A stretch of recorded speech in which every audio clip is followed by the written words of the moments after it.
Para sa amin, unang category, integrity and honesty. Do I speak the truth even when it's difficult? O nagsasabi ba ako ng totoo kahit Para sa akin, minsan gano'n, may pagkakataon ako na nagsasabi ako ng totoo para lang din sa ikaka-ibuti ng sitwasyon, no? Ikakabuti ng baka kasi minsan may madadamay. Kaya minsan, mas pinipili kong magsabi na ng totoo. Kahit labag o mahirap para sa akin. hindi naman din. Sasabi mo, kung yung sitwasyon ay ang karapat dapat talaga isabi para mabigyan ng justisya ng kamalian niya, isabi para walang tao dito maladamay sa sitwasyon. Yung akin naman, yung opinion ko is, oo, nagsasabi ako ng totoo kahit mahirap kasi may mga pangyayari kasi na gano'n na parang mapupunta ka sa ilalim, parang ikaw pa yung madadamay, ikaw pa yung mababaon sa mga sitwasyon. So, kailangan mong magsabi ng totoo kahit mahirap. Sa akin naman, depende. Tama yung sinasabi ko, depende. Kasi, minsan, talaga parang hindi mo talaga sasabihin mo dito, lalo na kapag kailangan mo. Diba kasi isang bagay, parang, diba may tinago ko isang bagay. Pag kailangan mo, kahit na mali, hindi mo na talaga sasabihin. Kahit na mali, yung gano'n. Tapos, isa naman, talagang, depende lang talaga. Tayo. Yun nga, sa akin, depende rin. Kasi meron kasi tayo may nasabi tayo sa best na tama sa akin, mali sa iyo. Yung ganun bagay. Kaya, kung kinakailangan, kahit mahirap, huwag na. Pangalawang tanong, would I admit to mistake even I wouldn't before? O sa Tagalog, aamin ba ako sa pagkakamali kahit hindi naman ako mahuli? Ako, naamin ako kasi minsan nakakakonsensya naman talaga kapag pinagawa naman talaga ako. Pero hindi porke hindi ka nahuli, hindi ka na rin naamin. Pero kalimitan, kaya ako naamin kasi nahuhuli na. Aamin ako. Kasi parang sa kalooban ng kasi parang yung pagkakamali ko hindi ko yamin, parang bangungutin ako parang bumultuin ako mali ko, parang konsensya ako. Gusto ko talaga isabi, gusto ko na walang tao na makakalit sa akin. Gusto ko gano'n lang, ayaw ko nang may tao na pagpunta mo dun sa ay dito ganyan, babae yan, ganyan. Gusto ko na yung kung anong mali ko, sabi ko talaga ba, amin ko talaga ako, aamin din ako. Kahit mahuli o hindi, aamin ako. Kasi kawawa yung isang tao. Kawawa kasi yung isang tao. Dali na lang. Ako amin talaga ako kasi konsensya din para sa sarili natin. Like, every time na may isip mo yung sitwasyon na yun, parang makakonsensya tayo sa mga ginagawa. Okay. Hirap kasi ng konsensya ka lahat ng lahat. Nagigil talaga. Aamin talaga. Kasi, di ba, sabi nila, walang lihim na hindi mahuli. Sa tatlong tanong, would I trust someone who behaves the way I do? Sa Tagalog, magtitiwala ba ako sa isang taong kumikilos tulad ng ginagawa ko? Ako, magtitiwala. Kasi parang kung hindi ka magtitiwala sa kanya, di parang hindi ka na rin nagtiwala sa sarili.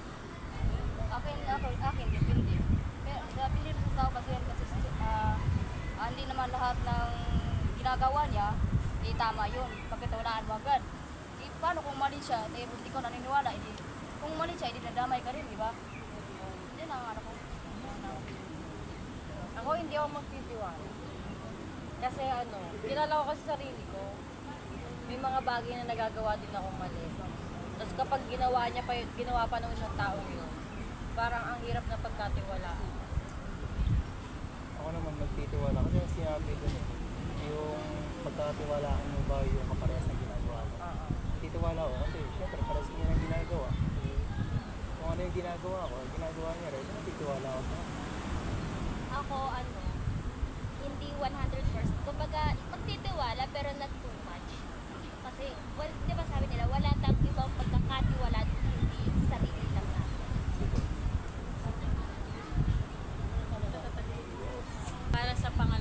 category. Do I treat people equitably regardless of their background? Tagalog, pantay ba ang pagtrato ko sa mga tao, anuman ang kanilang pinagmulan? Para, sa akin, lahat naman eh. Wala naman akong karapatang magmalaki kasi tao naman tayo. Mamamatay tayo, di ba? Lahat naman tayo eh. May hangganan tayo, di ba? Kaya, tinitreat ko yung mga tao equal. Ako naman, kung ano ang tingin sa akin ng mga tao, kung nirespito na ako, pantay ko sila. Kasi, hindi mo minanganak ka pang hindi, bakit manganak ka magkapantay talaga nila. Siyempre, kung ano sila, kung anong pagtingin nila sa'yo, pantay nila ang pagtingin sa'yo para may sa akin, depende. Depende sa trato din sa akin ng isang tao. Kung ano mo pinagmulan niya, mataas man o mababa.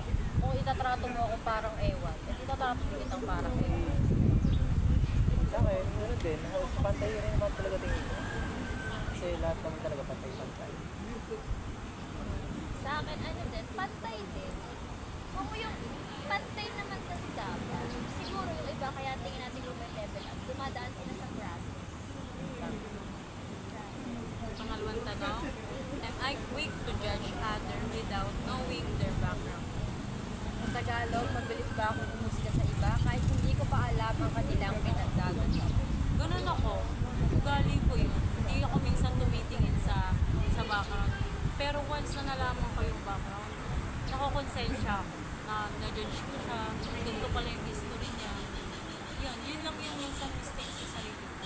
Sa akin, hindi ako mag-judge agad sa kung anong tinatayuan ng tao yan.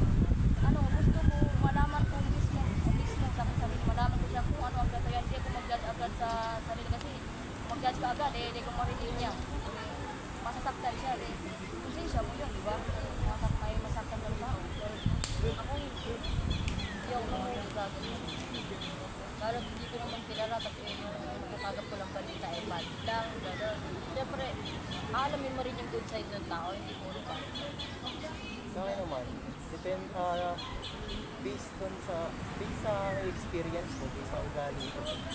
Unang tingin pa, halimbawa may isang tao nakita ko, parang meron agad ako naiisip, parang nag-judge ko na kagad siya sa sarili niya ang katayuan. Pero, ayun nga, pag nalaman natin yung background ng isang tao, pagkatapos natin silang i-judge, like yung na-judge natin is negative, pag nalaman natin yung katayuan ng tao, parang nakaka-concern ka, parang, mali pala, parang gano'n, nakaka-trigger. Ganun din sa akin. Kasi sa panahon ba naman ngayon, parang natural na lang na, yung isang tingin lang na-judge na natin. Ganun din ako, madalas talaga nangyayari sa akin na nag-judge pa ng isang tao. Kasi ganun din sila, madalas nila akong i-judge. Ano sa tingin nila, tapos pagka naman yung nakilala ko, doon mo na matutulog sa sarili mo. Pangatlong tanong, have I stood up against unfairness even when it wasn't fair? Tinitindig ba ako sa laban, sa kawalan ng katarungan kahit hindi ako apektado? Minsan ganun ako. Pangatlong category, empathy and compassion. Can I gently place myself in someone else's shoes? Tagalog, totoo ba na kaya kong ilagay ang sarili ko sa kalagayan ng iba? Oo, kasi ako, lalo na ako napakamaawain ko. Tapos iniisip ko palang kung ako na, Paano kaya kang hindi ko na kaya. Parang ganun. Ganun kasi talaga ako literal na maawain. Lalo na sa mga bata na mga ako din? Pawaan talaga ako. Makikita ko yung tao yan. Parang makapag-ibag na maawawa siya. Pero na talaga ako. Meron ako sarili. Bibigyan ko talaga ito. Ako, oo din. Tama naman yung sagot nila. Ako, kaya ko talaga, hindi ko kaya ko na ilagay yung sarili ko. Kaya ko ilagay yung sarili ko sa sitwasyon na yun kahit na alam. Kasi ako, nung simula bata, galing talaga ako sa sila. Oo. Kasi ganun naman, di ba sabi nila, dapat ilalagay muna natin lagi yung sarili natin sa isang sitwasyon bago natin pangawaan yung isang tao. Okay, next. Pangalawang tanong, do I act my empathy or just feel it? Sa Tagalog, kumikilos ba ako batay sa aking empatya? Empatya. O naramdaman ko lang. Ako, wala man akong magawa para i-heal yung nararamdaman niya. Ano ko na lang siya, dinadamayan, kino-comfort ko na lang sa pamamagitan nun. Ano siya, ma-feel niya na may basta yun. Ako, kung anong marapat, kung ano, sabi to, kung kailangan niya ng, kung kailangan niya ng tulong, kailangan niya ng tulong,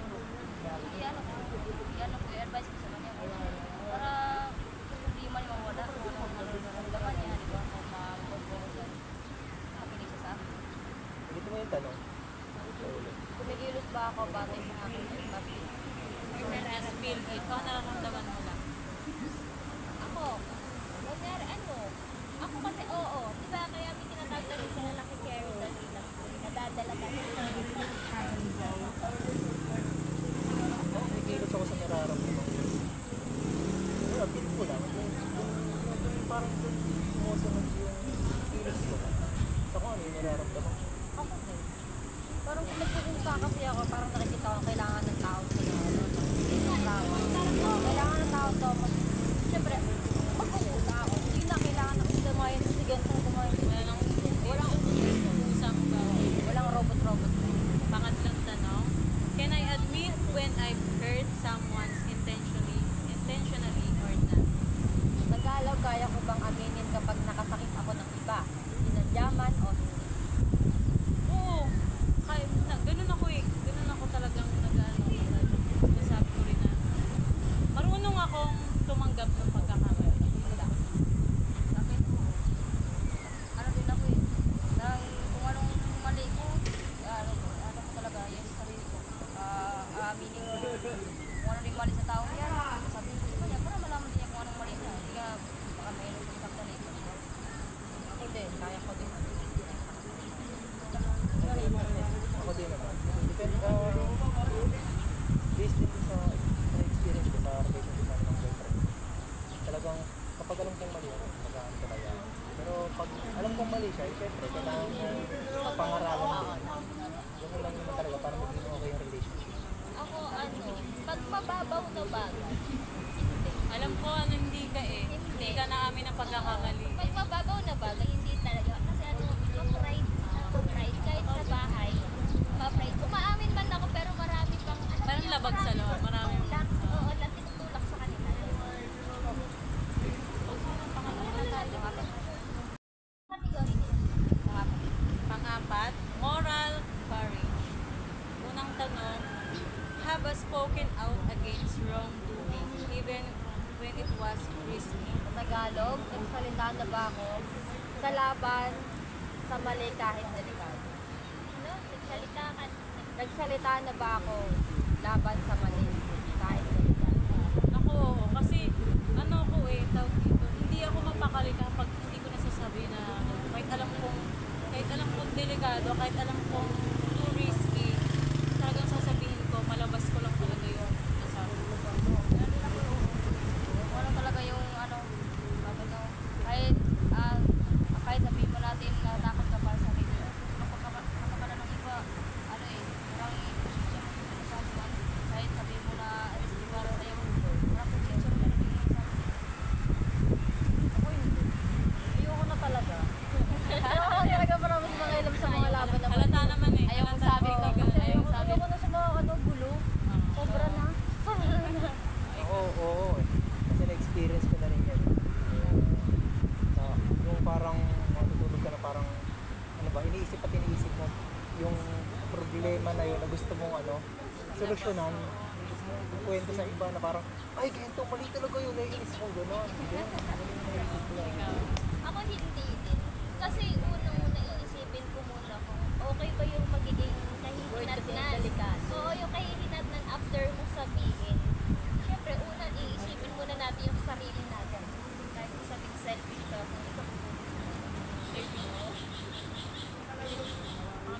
32.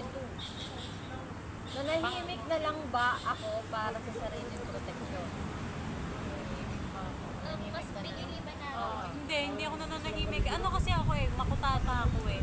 Kahit ba alam, basta lahat na lang, kahit maliit na bagay, kung alam ko namang nasa ano ako, hindi ako mananahimik. Sa akin, oo, hindi, mahalahimik ako.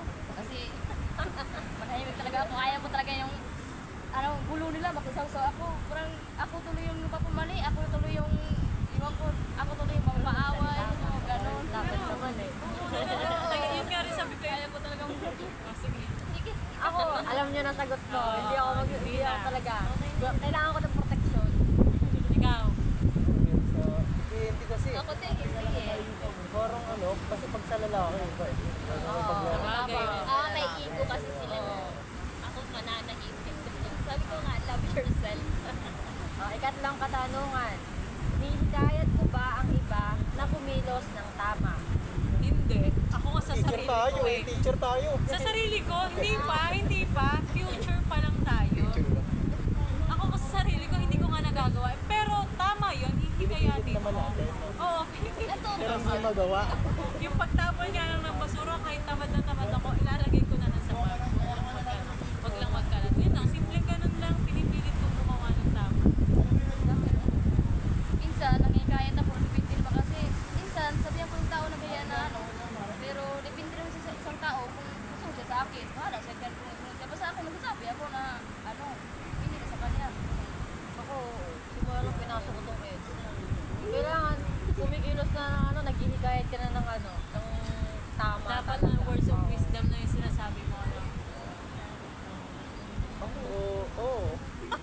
Patanong. Pinipilit ko Patanong? rin. Hindi, Oo? siyempre, pinipilit ko rin kasi. Siyempre, habang pamature tayo ng pamature, mas pinipili natin yung ganong sistema. Parang, mas pinipili natin. Ako ganun din, nanghihikayat naman ako sa mga pero pag hindi sila nanghikayat, di ako na lang hikayatin. Okay, pang limang kategory na. Panglimang kategory. Accountability and responsibility.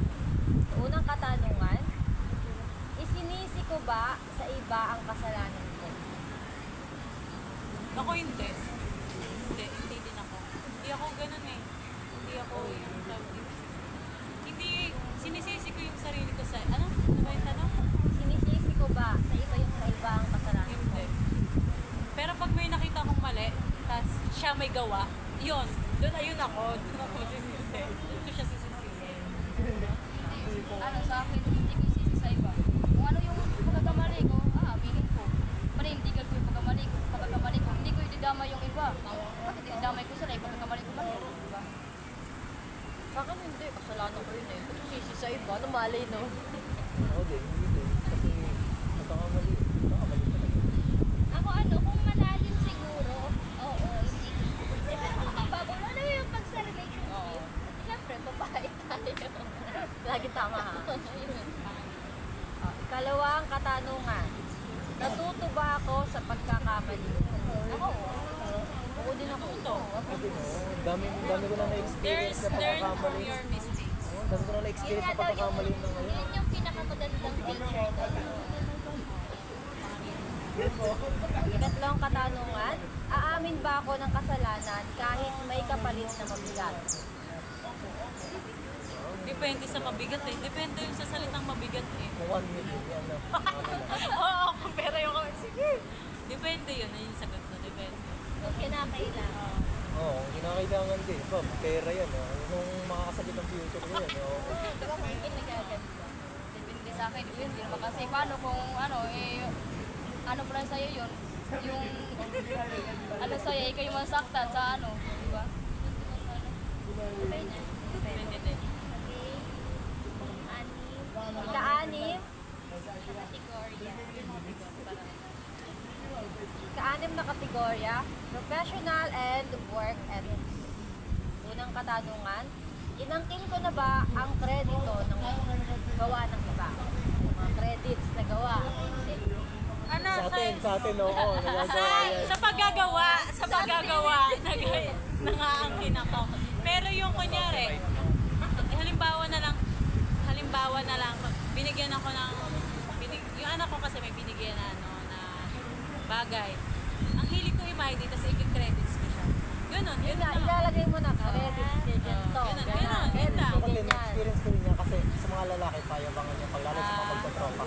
halimbawa may motor na, halimbawa sa kuya mo, yung motor na yun, bago. Tapos pupunta ka doon sa may tambahan nyo ng tropa. Tapos parang pag tinanong ka doon, sabihin mo, ang hitis sa akin ng kuya ko. Oo, pag ganun sa mga lalaki. bibigyan mo nga na. Kahit hindi sa'yo. Kahit hindi, alam mo kung ano nakita ko sa iba, iba may nakita ko. Hindi ako mahilig mangialam sa iba na ano. Pero na lang kung kailangan talaga, yung kailangan talaga, bago school, kailangan talaga mangialam ako. Pero kung sa kanya yan, sa kanya yung limit na yan, hindi ko magahin yan sa akin. Ikalawang katanungan, nagsinungaling na ba ako sa resume o job application? Siguro doon lang sa mga ano, yung weight and height. Ah, Yun lang.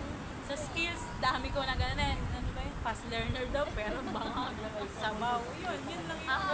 Ako, Sa resume ko. hindi ako nakapagsinungaling hindi ako nakapagsinungaling sa ano, resume. Kasi doon sa ano, interview pa lang, parang ko, interview pa lang, parang nalaman nila eh, kung totoo ba talaga o totoo ba talaga siya. Sabi mo, paano kung doon ka na sa trabaho na yan, doon ka sa ano lang, diyan na malalaman na hindi pala totoo sinasabi mo, di ba? Ikaw, Ako hindi ba? Ikaw nagsinungaling. Hindi pa naman ako gumagawa sa resume at job application. Nakapag-sinungaling ako sa part na ito kasi marami na akong ilang beses na rin ako napapagpasa ng resume. Kailangan at kailangan mong gawin. Parang kailangan mong kayain. Gano'n. Kasi gusto ko nang kumita. Lalo yung sa mga senior. Ikatlong katanungan, nanahimik na ba ako sa issue sa trabaho para hindi mawalan ng trabaho? Hindi na sa trabaho, sa school na lang eh. Lagi na mga din sarili sa school. Ano yung tanong? Nanahimik na ba ako sa issue? O sabihin natin, sa school or mga kaklase natin para hindi tayo bumagsak sa Oo. Para sa ikabubuti ng mga Sa Graduate grade na eh. kasi, Good graduate ma'am, sorry tayo. ma'am. kahit alam ko, Ginawa namin. kahit alam ko na mali yung ginagawa niya, Uy, nangyari yan sa atin. Hindi, nangyari yan. Ayun, nangyari natin yan. Kahit alam ko na mali yung ginagawa, hindi ko masabi-sabi sa ano na yun kasi ayaw ko na may masaktan kung tao mo, damay rin ako, di ba? Shot. Next. Buti na yan. talagang manahimik. Dahil graduate na, kaya ko na. Okay. Ikapitong kategorya. Ethical decision making. Unang katanungan. Tinanong ko na ba ang sarili ko kung ano ang tama bago magdesisyon? Kasi hindi simula nung may anak na ako, lagi ko yung inimuna yung... Ah. Kasi, di ba ganun yung yung ano, mindset mo? kung ano na magiging advantage at disadvantage ng gagawin mo. Consequence na gagawin mo yun. Ganyan din ako. Tinuna ko talaga sa sarili ko tanong kung ito po ba ay para talaga sa akin? Ito po ba ay alin niya sa ano ko? Yung kakabuti sa akin o alin sa akin? Yung life. Ayaw ko na lulu ako ng isip sa sarili ko. Oo, ganun. Iniisip ko muna ng maigi bago mag-decision o bago ko bumili ng isang bagay. Parang ano ba? Iniisip ko yung magikahinat na gano'n, na parang dapat okay. Ayoko nung parang inisip ko na parang tanga-tanga pa pagdating sa dulo. Parang gano'n. Kailangan mo tapos isipin para sa sarili mo yung desisyon. Pag nagkamali ka pa dahil, ay ewan ko na. Ikalawang katanungan. Nagkunwari na ba akong wala akong alam para iwasan ang responsibility? Sa bahay. Sa gawaing bahay. Kung sa gawaing bahay lang pag-uusapan, madaming beses na. Pero kung yung sa ibang ano, yung seryoso na talaga. Mature na talaga. Oo, ako yun. Ikaw ay ba? Nakapagsinungaling ka na kasi ikaw ba naman no? Na, Pag hindi ka magsinungaling, ikaw yung pagkagalitan lang din, kung ikakabuti naman sa'yo, di magsinungaling ka na. Pero hindi yung mabigat na dahilan. Yung kung ano lang naman, kung ikabuti naman sa'yo, kung magsinungaling, pero yung mabigat, hindi ko Ikatlong katanungan. Humihingi ba ako ng payo kapag may ethical na dilemma? May ganun. Parang nagtatanong tayo sa ibang tao. Kung may ethical dilemma. Yung ano, yung poor decision mo na. Parang nangyayari.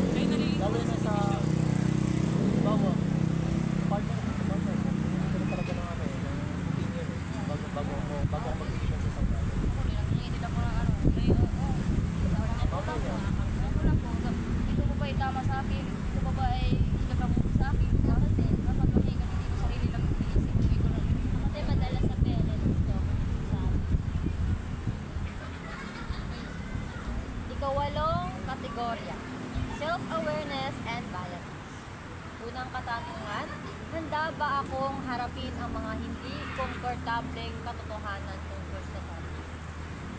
Hindi ba ako handa? Hindi rin ako. Hindi ako komportable eh. Hindi nga ako komportable, ba't ko haharapin pa? Next. Ikalawang katanungan, binago ko na ba ang paniniwala ko matapos matutunang mali ito? Parang ano Oo, yan? lesson learned. Lesson learned. Lesson learned lang. Halimbawa, sinasabihan ko na sa taong yun na, mali mo, dapat Nag-iiba na yung naiba na yung perspective. Tapos na-realize may mo, nasaktan ka ng mali iba, may nasaktan ka ng iba. Siyempre, sarili mo, di ba kung parang wala ka naman nasaktan. Para sa relationship lang yun. Na ganun. Pinapadaanan din eh. 72. Okay, 70. Ikatlong katanungan, alam ko ba kung ano ang mga bias ko at paano ito nakaka-apekto? Ako, alam ko yung ano ko, bias ko, alam ko yung mga gusto ko. Lahat naman tayo alam natin yung gusto natin, perspective natin, paano nakaka-apekto. Nabubus yung confidence ko. Ako ano? Yan. Ako naman naranasan ko yung nag-intake sila. Di ba may bias ako sa estudyante pero hindi siya pagdalingan. Pero syempre, bias mo nga yung gusto mo lagi Gusto sa siya, Oo, parang ang hirap Paano naka-apekto? Nahirapan ako i-balance yung kasi hindi siya iba sa family. Nahirapan akong i-treat siya na student.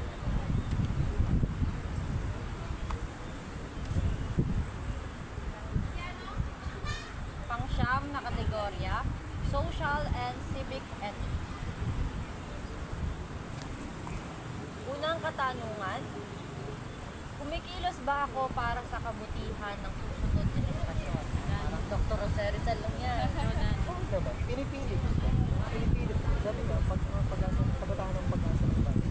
Hindi na tayo mga kabataan. Kailangan natin patunayan. Oo, DNC tayo, future teacher. Kailangan natin patunayan na tayo ang pag-asa ng bayan. Tutularan tayo ng mga bata. Hindi yung tayo na Oo. magawa ng mali para makita sa iba, hindi mga bata. Kahit Dapat kahit- tayo mismo, ilog tayo gawa tayo ng tama. Kahit sino naman tao, gustong gawin yung tama. Pag minsan nagkakamali lang talaga tayo. Kaya, Gagawin magiging balance talaga tayo. oo.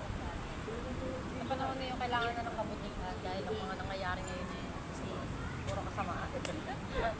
Next.